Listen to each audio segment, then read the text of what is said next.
To the Ref Room, hockey talk for referees, coaches, players, and fans. Broadcasting live on Facebook, YouTube, and Twitch. With your hosts, Scott Smokin, Silz, and Brad Baumruck. Live. The Ref Room starts right now.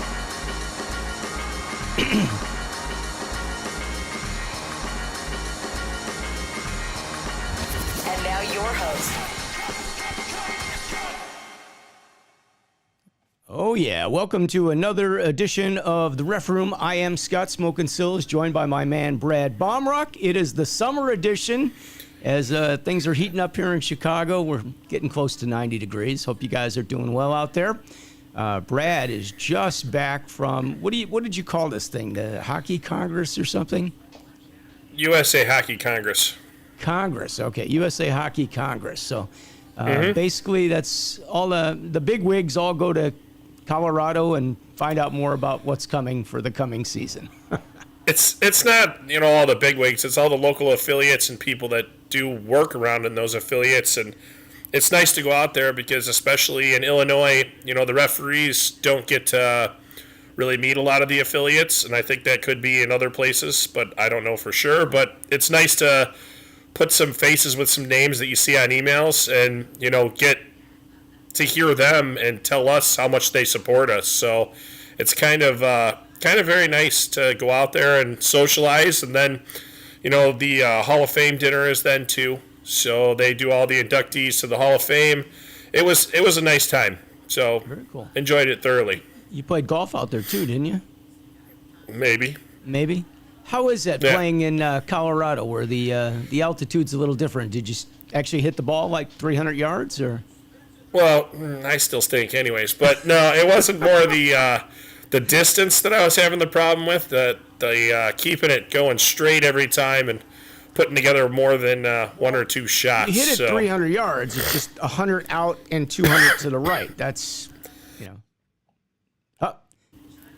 It's a lot of yardage. No. I just used the cough button. I'm getting better with it. No, but after 2 years. Oh, stop it. But, we did get to mingle, and we did do that. But, we got to sit in some sessions and see where the planning's going. And, the idea of the Congress is, like, this year, it's still planning for the upcoming seasons.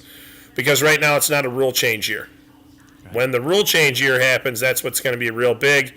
But they're going to move all that to the winter meetings, and there's a lot of shifts going on, especially because referee registration opens June 1st now. Okay, now for anybody in Illinois, ours is not opening till the 1st of July, tentatively. Because Hey, if Brad, somebody... I couldn't register. I tried. I've gotten quite a few emails about it. So if you're out there trying to register, we will be opening July 1st, tentatively. If somebody cuts the hard line to our servers, guess what? It's not going to be up.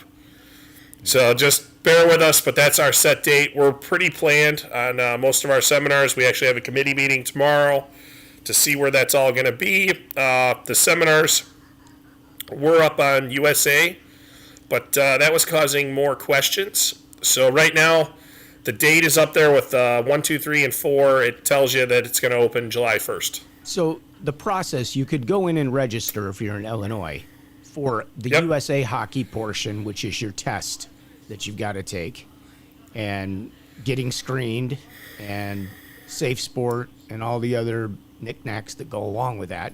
You just can't get to the Illinois portion, the IHOA section or the AHI section, right? Right. So, well, it's a little more complex because when you go register for your seminar now, or your registration on USA, you have to pick your seminar. So if you're an Illinois person and you want to take an earlier seminar that might be posted, because I just talked to somebody, they're taking a Pennsylvania one because they're a school person, and they have to work a lot in July and August getting ready for the year, so they want to take it early. It's virtual. They're taking it early, and in Illinois, when our seminars open up on IHOA.com, all you do is if you take it someplace else, you go in, and there's a section in there that's dues only, and you pay your affiliate dues, well, your registration dues to IHOA for the year, the state So are you dues. paying twice in that situation? Are you paying Pennsylvania for taking the seminar and then paying dues here as well? So is No. there a cost difference? There's no cost difference. Just No, to clarify. so- Okay. Yep. You pay for Pennsylvania, but it's not you're paying for Pennsylvania. You pay USA Hockey their registration fee, and Illinois does not charge an affiliate fee for referees. So very important when everybody goes and registers this year. Take a look when you see the total. There's a little I don't know. It's a little wording. It's very small on the bottom left-hand corner, and it tells you what the affiliate fee is, and ours says $0. So that $90 goes to USA, and then you pay your registration fee to Illinois separately. All right, very cool. We got some people checking in already. What's up, Eric? How you doing, buddy? Yes, we have a heat wave Yeah. coming. Gonna get hot here tomorrow. Any insider information, Brad Baum?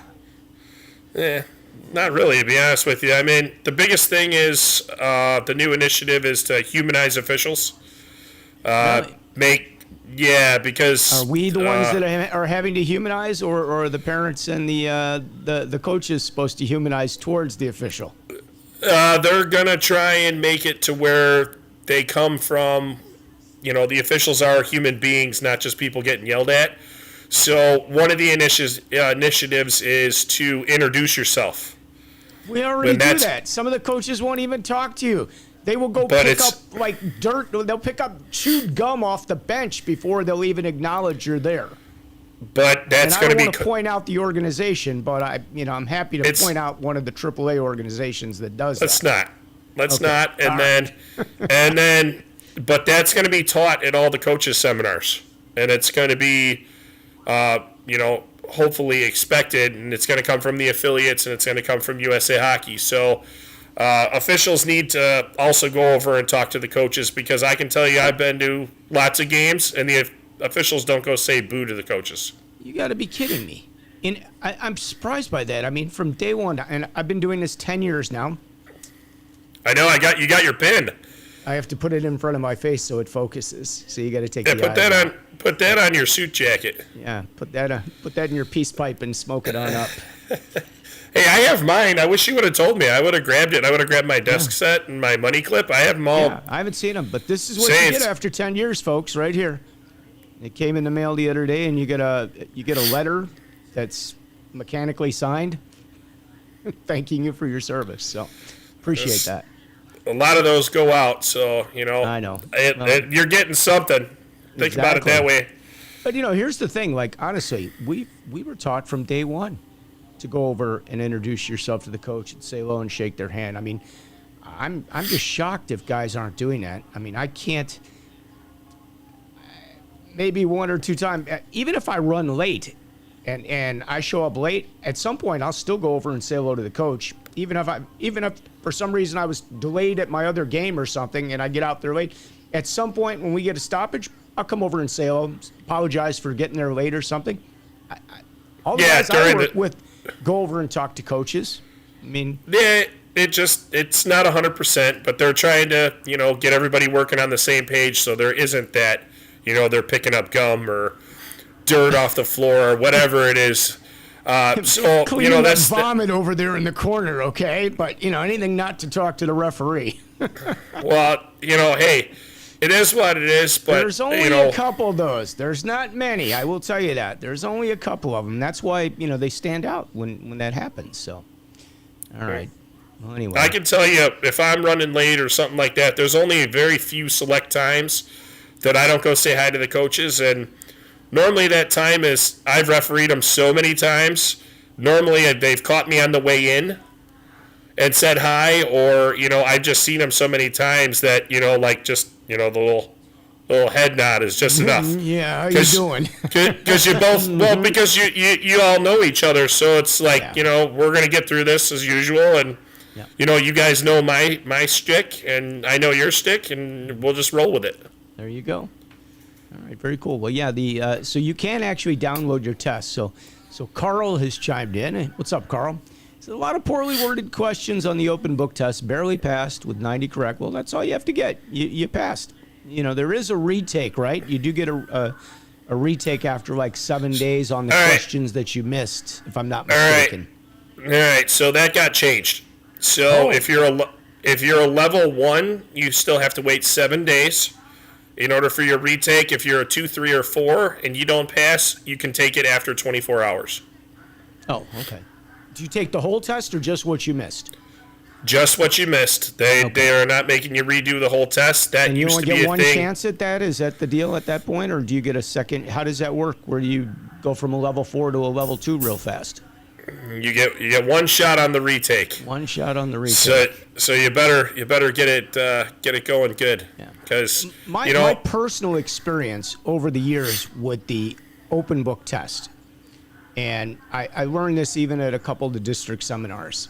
There's usually a couple of questions on the test that they go back and reword. Hasn't happened every year, but usually if you download your test in the first 24 or 48 hours, there is a good chance that test will change on a question or two at some point.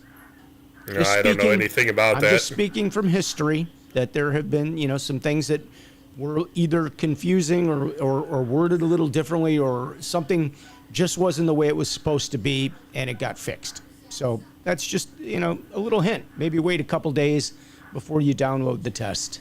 Give them a chance to get it out there, get a bunch of eyes on it, get some feedback. Well, it's been open for 12 days. Actually, it was funny. Me and Scott were. It's probably it is.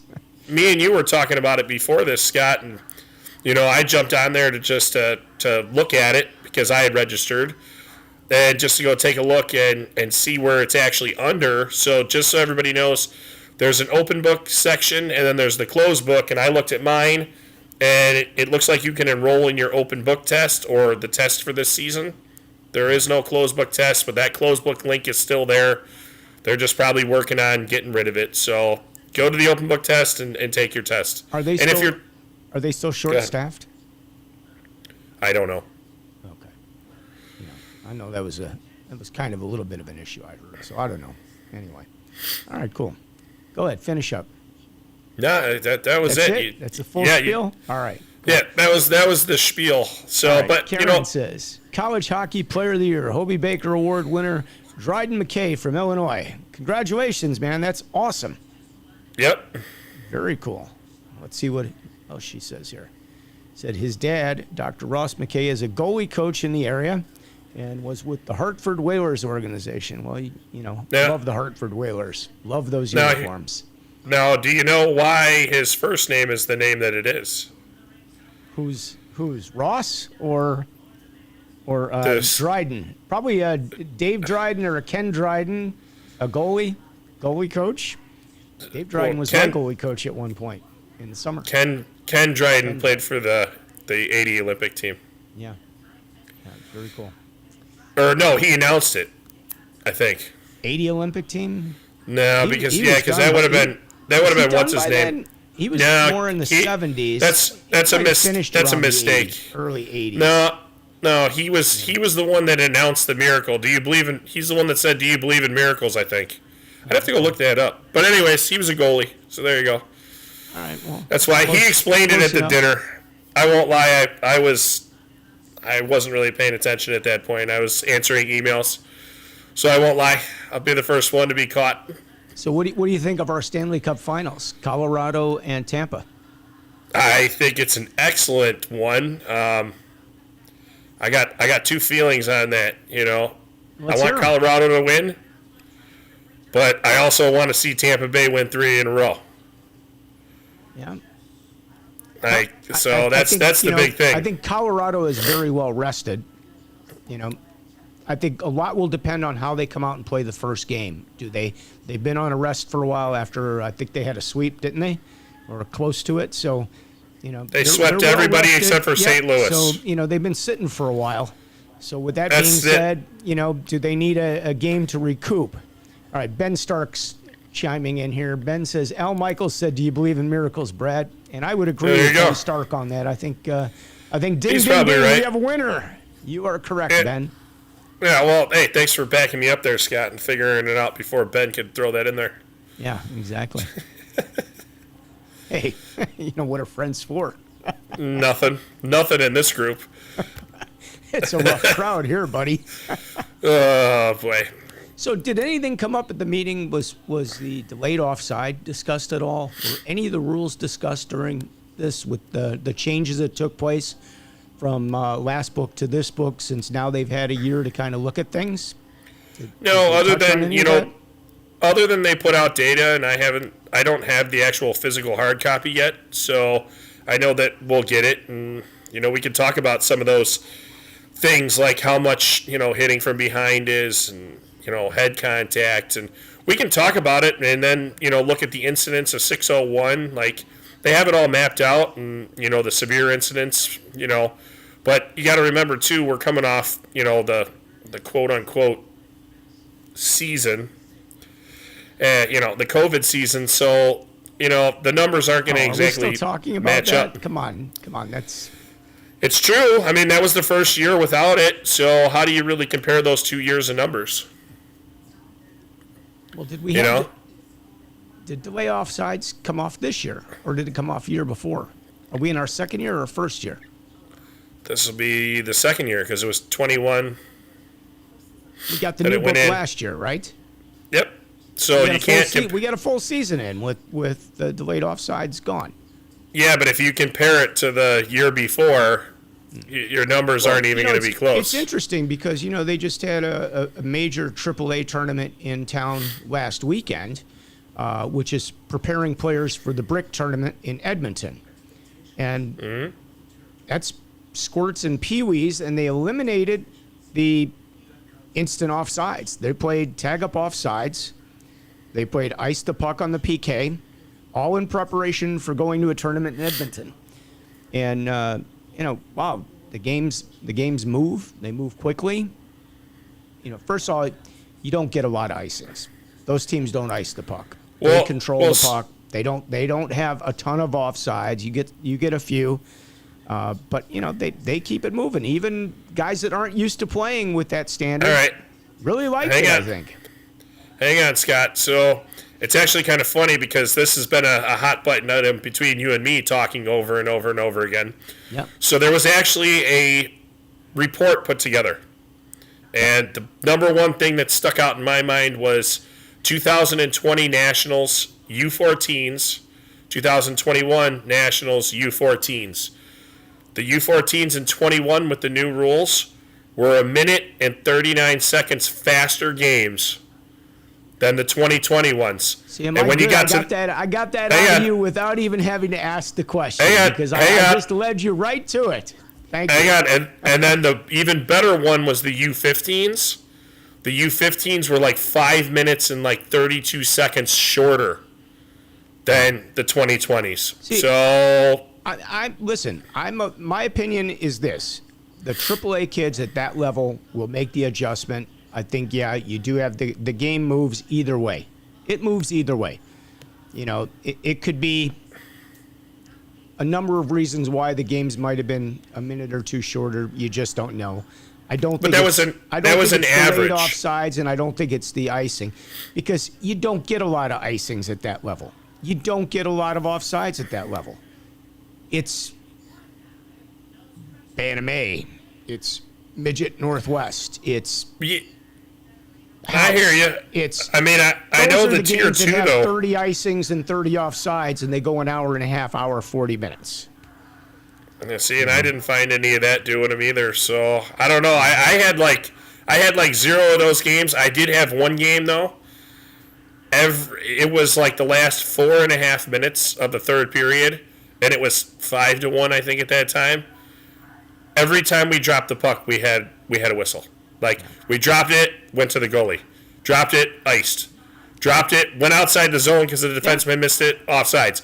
I mean, it was like the game that wasn't going to end. Like, and I know that happens, but there's a lot more games that I've had that are faster than I've had that are slower. And that's, working a ton of games, but, everybody's experience is different.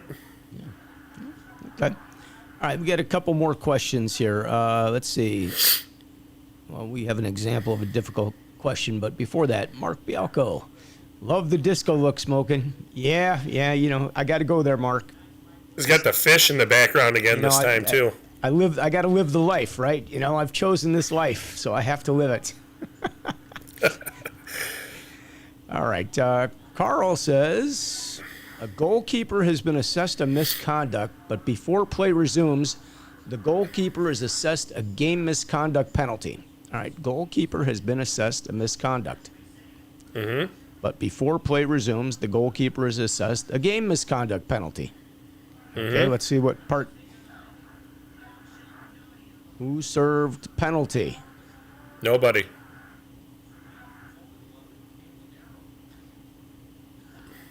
Because the player's been ejected.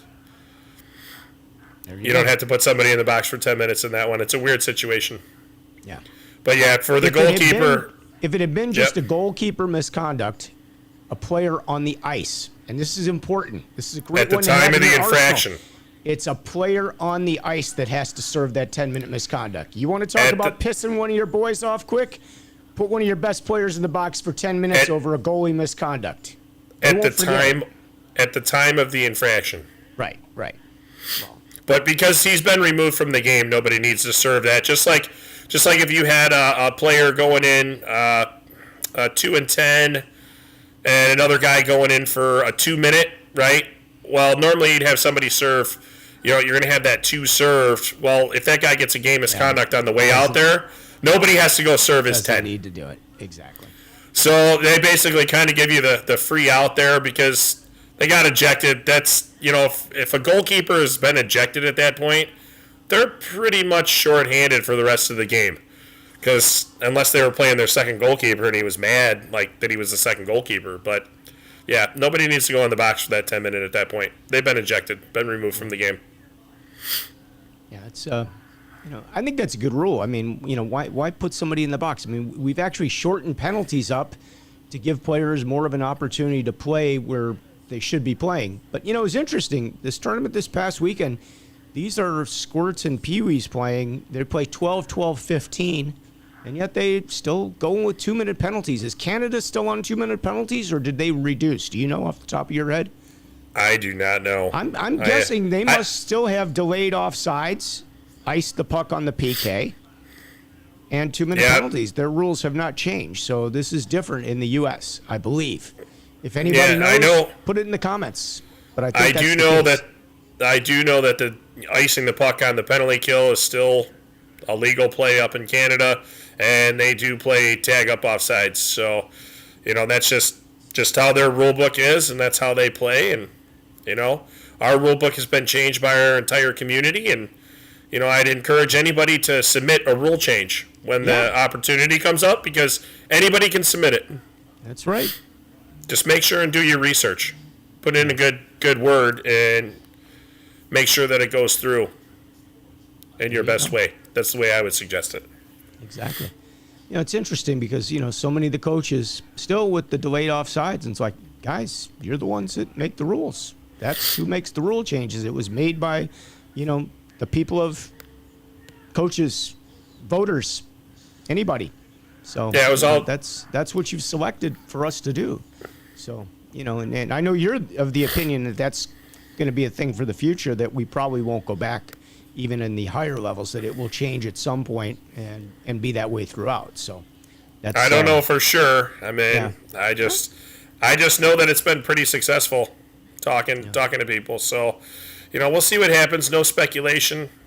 Just got to ride the wave, and there's still another 3 years underneath this rule book. Yeah. So that's 3 years of nationals. That's 3 years of seasons taking place. So let's just see what happens at the end of 3 years. Yeah. That's the way I look at it. And with them moving how everything's going to be, the rules will actually be. We only really have like 2.5 years left, because they'll start the process for rule changes earlier, because the rules are going to be voted on in December, January at the winter meetings instead, to give the officiating program and everybody else enough time to put together the rule book, edit the rule book, get the app ready, send out everything for the officials to get trained, and the coaches' clinics to get trained, instead of doing them now and registration opened. Yeah, and 12 days ago, we just got back and ready to go. So that makes a lot of sense. I think that's a great move. So that's good. Lots of preparation. I can't imagine how much work that is, honestly, to go through when you make those rule changes and have to edit, whether it be test questions, whether it be the mobile app, the PDF, the book, printing for the book. Oh my gosh. And, try to proofread everything. It's got to be a logistical nightmare. Honestly. I've sat in that committee, that final committee, before they put it up, because it's an open meeting. A lot of the meetings are. And they literally go through it word by word. And if they think that something should be changed, they change it right then and there, and they vote on it as a group, and that's what they're putting in. So it's a lot. And, the debates of how this can be interpreted bases this on just different wordage or verbiage really goes far. And they're not sitting there just, willy-nilly throwing things around. Like, I know a lot of people are like, oh, they don't think about it. No, they're sitting there thinking about it. Trust me, there's a lot of thought that goes into this. I mean, it's a huge undertaking every 4 years, and I'm sure they're glad it's only every 4 years. It used to be every 2 years, if I'm not mistaken, and I'm sure that they are grateful that it's 4 years and not 2 now. So, yeah, and I believe they changed it so that they'd have a bigger host of data before they went and tried to take something out or remove it. But at that same time, when they switched it to 4 years, they also made it to where they could somehow remove a rule or change it. They don't have to wait for the next rule change season if it's not working. So it's a big difference. Was anything brought up more about going electronic versus the paper sheets, even from a data perspective for them, which might make their life a little bit easier, that they could pull data with less work and quicker than having to go with the paper sheets? I would assume that all that information is already transcribed when it gets to them. I'm guessing somebody from the associations puts it in digitally. Is that a correct assumption? I don't even know. Are you talking about score sheets? Yeah, like you have a paper score sheet from a So- league high school game. Does somebody go in and then submit that electronically, or are they just faxing in, or like sending a copy of it in, and somebody It has depends. to transcribe everything off it so that the data exists? It depends. It depends on the leagues. That's all left up to them. But I can tell you this: the one thing that I would tread lightly would be, the cost with digital score sheets. You have to, buy the software. You have to then buy the iPad or the computer. So you're looking at a lot of costs. And think about it for recreational hockey. Teams playing 12 games. Is that a cost that you really want to pass on to them? I kind of think that's a league situation. I don't think it's a team thing. I think if you're in the building at a Park District facility, they provide, just like they have a scoreboard there, they provide the iPad for you and it's all connected. That would be my take on that. I don't think it's like individual team needs to have their own individual iPad and That's not how it works. All the individual teams have their own iPads. So it's just how it works. So, but that's just the thing that I would think of. Yeah. Costs. Always think of costs, and always think about, we want more participants. We don't want to turn people away because of cost. I know that sounds crazy because the referees are the first ones to complain about cost. Hockey's an expensive sport. When you're paying $300 for a stick and $1,200 or more for a pair of skates, it's not a cheap sport. So ice time's expensive. Yeah, but a lot of sports are starting to catch up. You'd be shocked. Yeah, well, but I always like to go by, you look at golf and, you buy a really top of the line driver and it's probably like $500. And you're going to get a lot of seasons out of that driver. The likelihood of you snapping that shaft, unless you get a little upset after you decide to hit one right off the top of the tee and roll it down the fairway and throw that thing further than you hit your ball, you're probably going to have that driver for a number of years. And if not, you could certainly get it reshafted. Maybe it costs you $100, $150, but you can get it reshafted. Hockey stick, you can have one-timer come your way. It's $350. Boom. No, I hear you. Well, it was interesting. I was talking to somebody totally unrelated, and they told me what a competitive swimsuit costs. And you can only wear it like 3 times for competition. Really? $400. Well, that's tech fabric and all that good stuff. But really, that you can only wear them 3 times. Three or 5 or something like that, they said. That must have a coating on it of some sort, that I have no clue. I just thought that was amazing for a bathing suit. The water. Yeah. So, man, I'm not sliding right through the water. I'm sinking to the bottom. What if you had to buy a new referee jersey every 3 games, Brad, so you could get up and down the ice a little bit quicker, huh? I'll get binoculars. I'll be okay. Puck will come back eventually. Yeah, I know all this tech stuff is expensive. All the materials. At least, that's how they raise the profit margin probably. So it's just the way it is. It's like that for all sports. I'm sure a baseball bat is a lot more than it used to be too. So. Yeah. Oh, I can't imagine from every sport, but oh well. No doubt. But hockey's our business. Exactly. So anyway, anything else that you want to cover that may have been discussed that you can share, or any insight into the coming season? I mean, we do have, I think we have more teams coming in this year, if I'm not mistaken. Don't we have some more organizations? And well, 2 organizations merged, and then one popped up in the absence of the other one. So right. Not much else other than that. I mean, once the data and everything gets released, then we can talk more about what was talked about. And I don't want to accidentally say something that I'm not fully read up on. And I can tell you this, with all the meetings that I was at. Michael's saying something instead of Ken Dryden? Well, hey, I did. At least you called me out. I'm okay. So, all right. So we can end it here for today. Yeah.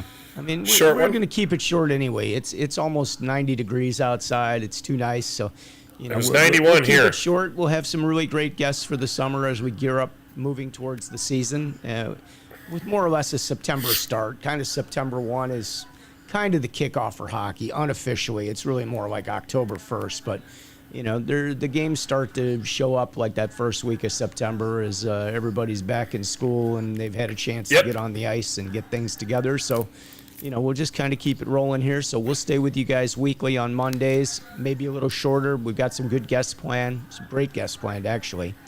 The guests will be probably an hour. Yeah, I would think. Anyway, let's see. Carl says CYA has rebranded and another AAA team coming in. CYA rebranded a year ago, so that was last year. They're Windy City Storm. The Storm. Yeah. Mm-hmm. Do we have another AAA? I don't think we have another AAA coming in. I think it's is it a Tier 2 that's coming in? I believe. It's Tier 2. It's Tier 2. Yep. And Karen says 95 Westmont. What is 95 Westmont? I think she's texting somebody. Oh. Their work schedule. Okay. All right. And accidentally put that in there. On that note, we're gonna wait. What he says? What? The girls' team is now Storm 2. Everybody's Storm. It's Windy City Storm. It's been Windy City Storm, I believe. Did they go by CYA last year? I mean, technically, if you had to look them up on a score sheet, like if you had to report something, they were still CYA. But they've been going as Windy City Storm for a long time. They've got another rink that's getting ready to open. I don't know if you guys know that, but they've been working on a second rink out by Orbit.